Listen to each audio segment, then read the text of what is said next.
Bien, ahora vamos a estudiar la función logaritmo complejo. Por definición sabemos que y es igual al logaritmo natural de x si y solamente si x es igual a Euler elevado a la y. Pues eso, como lo sabemos, sabemos que si y es igual al logaritmo natural de x, puedo elevar en ambos extremos de la igualdad, elevarlo a el exponencial de Euler. Así que por regla tenemos que como la base de este logaritmo natural es c, pero que no se escribe, entonces cada vez que tengamos el exponencial elevado al logaritmo de la base, se pueden cancelar y de allí es que me queda x. Por lo tanto, pues se cumple nuestra definición de que y es el logaritmo natural de x si y solo si x es igual a Euler elevado a la y. Ahora muy bien, en el caso de los complejos, por definición w es el logaritmo de z si y solo si z es igual a Euler elevado a la w. Ahora bien, la forma polar de z se conoce como r veces e elevado a la i por θ. Pero ¿cómo nosotros llegamos a esa forma polar de z? Recordemos que ya vimos la forma trigonométrica y recordemos algunas definiciones para que nosotros comprendamos el por qué z tiene esa forma polar del radio multiplicado por Euler elevado a la i θ. Recordemos un poco entonces cómo llegamos a esa condición. Para ello, pues partimos de la definición de un número complejo, que es en la forma x más y por y, que es la definición estándar de un número complejo. Entonces, conociendo la forma estándar de un número complejo, que es en la forma que nosotros sabemos, z igual a x más y veces y, si graficamos esto en el plano complejo, donde sabemos que lo que corresponde para nosotros como el eje x es la parte real de z, y lo que corresponde como para nosotros en el eje y sería la parte imaginaria de z. Si de allí pues formamos una coordenada rectangular en el plano complejo y calculamos un ángulo medido en sentido contrario a las manecillas del reloj, pues vamos a calcular las funciones trigonométricas que nosotros utilizamos en coordenadas polares. Coseno de θ es x sobre r. Si despejamos a x sería r veces coseno de θ. En el mismo caso para y, seno de θ sería y sobre r. Despejando y sería r veces seno de θ. Y si lo reemplazamos en esta forma, ya no voy a escribir x sino r coseno de θ. Ya no voy a escribir y sino r seno de θ. Factorizando el radio nos quedaría la famosa forma trigonométrica, que es la que nosotros conocemos aquí. Ahora bien, ya nosotros vimos en un vídeo anterior, si no se lo han visto, les invito a que se lo vean, sobre cómo demostrar la exponencial compleja, de dónde nace.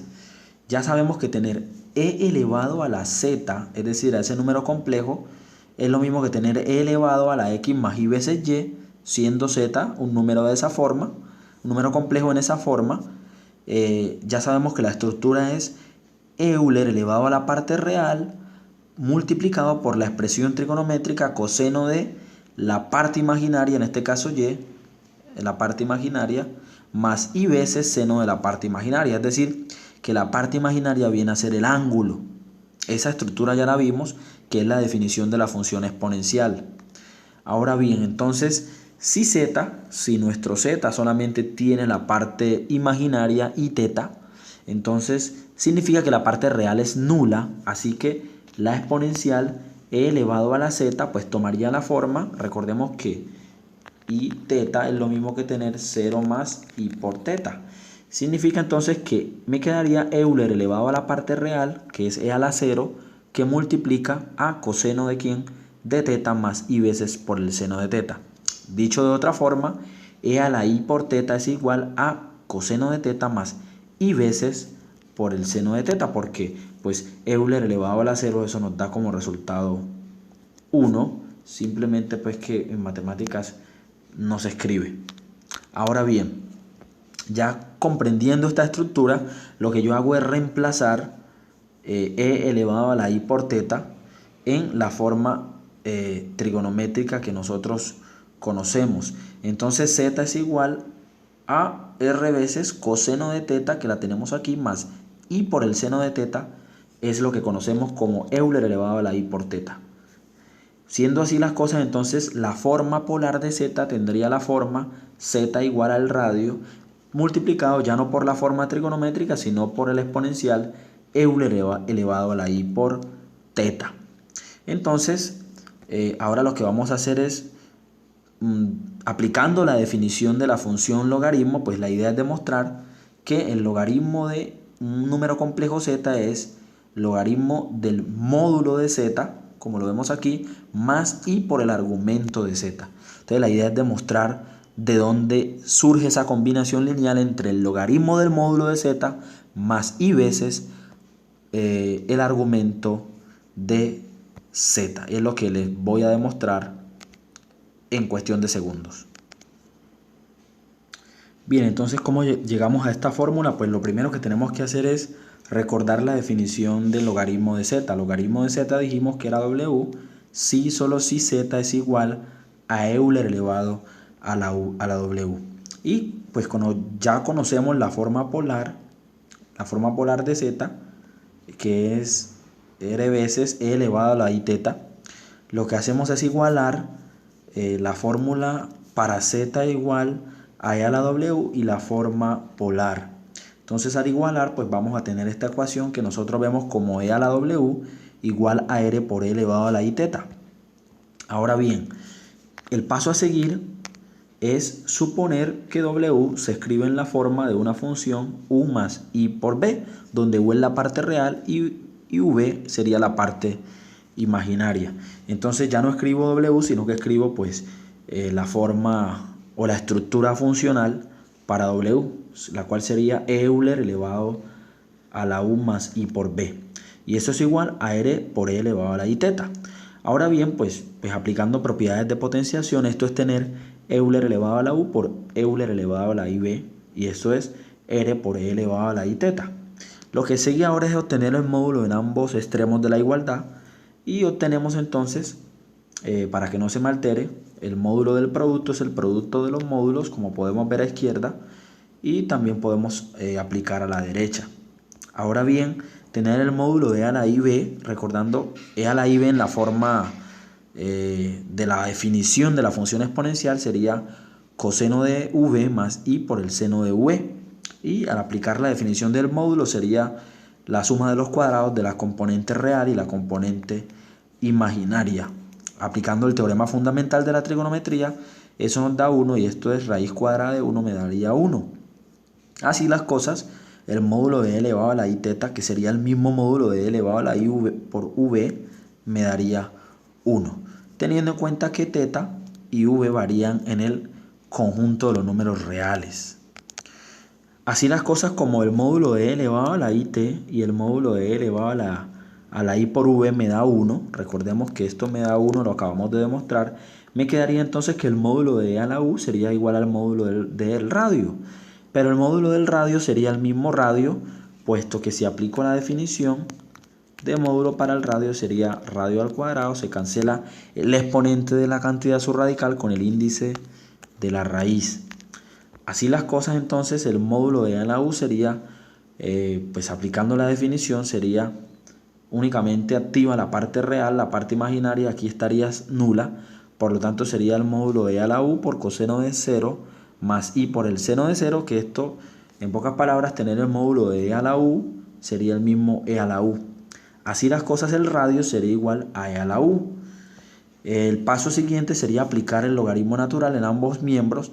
Tenemos entonces que el logaritmo de r es igual al logaritmo de e elevado a la u.